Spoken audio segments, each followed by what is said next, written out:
എനിക്ക് സ്ഥിരമായിട്ട് കിട്ടുന്നൊരു ചോദ്യമാണ് ഡോക്ടറെ, ഞാൻ ഈ സർജറി കഴിഞ്ഞാൽ, ഈ ലിഗമെന്റ് റീകൺസ്ട്രക്ഷൻ കീ ഹോൾ വഴി സർജറി കഴിഞ്ഞാൽ എനിക്ക് പണ്ടത്തെ പോലെ കളിക്കാൻ പറ്റുമെന്ന്. 100% കളിക്കാൻ പറ്റും.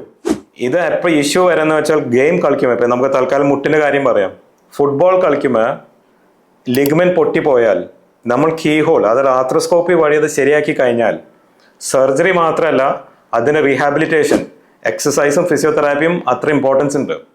So usually within 8 to 9 months ഇത് ശരിയായി വരാറുണ്ട്. 8 to 9 months കഴിഞ്ഞാൽ അവർക്ക് പണ്ടത്തെ പോലെ കളിക്കാൻ പറ്റും. ഒരു റെസ്ട്രിക്ഷൻ ഉണ്ടാവില്ല. ബട്ട് വീണ്ടും വീണാൽ വീണ്ടും ലിഗ്മെന്റ് പൊട്ടാൻ സാധ്യതയുണ്ട്. പക്ഷെ നമുക്ക് എന്തായാലും പ്രിവെന്റ് ചെയ്യാൻ പറ്റില്ല. സോ വീഴ്ച വന്നാൽ, ഡാമേജ് എന്തായാലും വന്നാൽ നമുക്ക് ശരിയാക്കാം. ബട്ട് 100% നിങ്ങൾക്ക് പണ്ടത്തെ പോലെ കളിക്കാൻ പറ്റും. ഇപ്പം ഞാൻ കഴിഞ്ഞ വർഷം ഒരു അണ്ടർ-17 കേരള സ്റ്റേറ്റ് പ്ലെയർ ആയിരുന്നു. അണ്ടർ-17 ലേഡിയാ. ആൾക്ക് സെയിം ഇഷ്യൂ ഉണ്ടായിരുന്നു. ആളിപ്പോൾ തിരിച്ച് കളിക്കാൻ പോയി. സോ ആൻസർ ഭയങ്കര ക്ലിയറാ, കളിക്കാൻ പറ്റും.